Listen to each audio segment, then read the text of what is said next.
kickoff here by Ryan Suckup again. Short kick. Ford takes it on the 5. An angle middle from the right. Now far left 20. 25 gets a block. 30. 35. 40. He's gone. Flag down. Touchdown.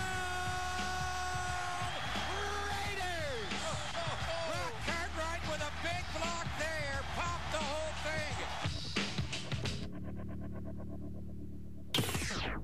Good play coming from all sides of the ball, especially from the young rookies and also the talented veterans on this team. Welcome back to the show. I'm JT. Well, the Raiders are on their bye week, and we want to take a look back at the first half of the season. Through week 9, the Raiders are a half a game out, as we've said, in the AFC West, and a lot of great things have happened here in Oakland. For a look back at the first half of the year, let's bring in the voice of the Silver and Black, Greg Papa, along with two-time Super Bowl champ Jim Plunkett. Guys, give us your analysis of the first half of the year. All right, JT, from 2-4 to 5-4, the Raiders go flying into the bye week. And Jim, what's a moment or two that you can pick out their big moments from the first half of the year? Well, I certainly would pick that Denver game and the way they just, from the get-go started putting the pressure on Denver and continued to the very end of the football game. But what strikes me more than anything else is the number of players that have stepped up to the plate each and every week for these guys. And it's not the same guy every week. It's somebody different. Jacoby Ford, Jason Campbell, Richard Seymour, the defensive line. Certainly Darren McFadden is having one heck of a year. Zach Miller was very instrumental in a lot of these wins to start the first half of the season off. So what strikes me more is everybody is contributed in some fashion, and it's always somebody different. And both quarterbacks have contributed. Bruce Gradkowski came in off the bench to help win the home opener against the St. Louis Rams, and Jason Campbell has got the Raiders this 3-game winning streak, also came off the bench to get a win against San Diego. But you mentioned Darren McFadden.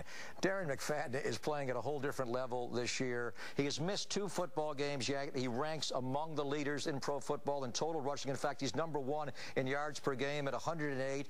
If he stays healthy, he may get to 1,400 yards. Only one Raider running back, Marcus Allen, has done that in his career, Jim. And I think he's the key. If the Raiders can ride this guy, keep him fresh, keep him healthy, the way he is running with power and speed and elusiveness in the open field, Darren McFadden could get the Raiders into the playoffs. But as you say, when you play like this, everybody on the roster is contributing. Darius Hayward-Bay helped beat the Seattle Seahawks, had a huge game. Jacoby Ford last week, out of nowhere, 4 catches, 37 yards. Last week he goes for 6 and 148. That's what magical teams do from week to week. It's a different star every week. Yeah, it certainly is that way. When you're, when you're on a roll, things are going right for you. Somebody always seems to step up. And Marcel Reese, defensive secondary, picking off passes in clutch situations.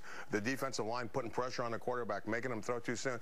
And one of the things I was most impressed by was the number of negative plays that Kansas City had because of that defensive line. And the Raiders also won last week, JT, despite a laundry list of injuries. Did not play with Nnamdi Asomugha. Zach Miller lost Rolando McClain early in the game, and Tyvon Branch. Hopefully they'll all be back after a week to heal on the bye week. So the Raiders hit the bye week with a record of 3-0 inside the AFC West. They have already beaten Kansas City. They've already beaten San Diego. They've already beaten Denver. They're going to kick back this weekend and watch Kansas City play at Invesco Field at Mile High. San Diego also has their bye week, Jim, and the Raiders hopefully will get healthy and come right back. So we're obviously very excited. 2-4 to 5-4. Let's kick off the second half right away, JT.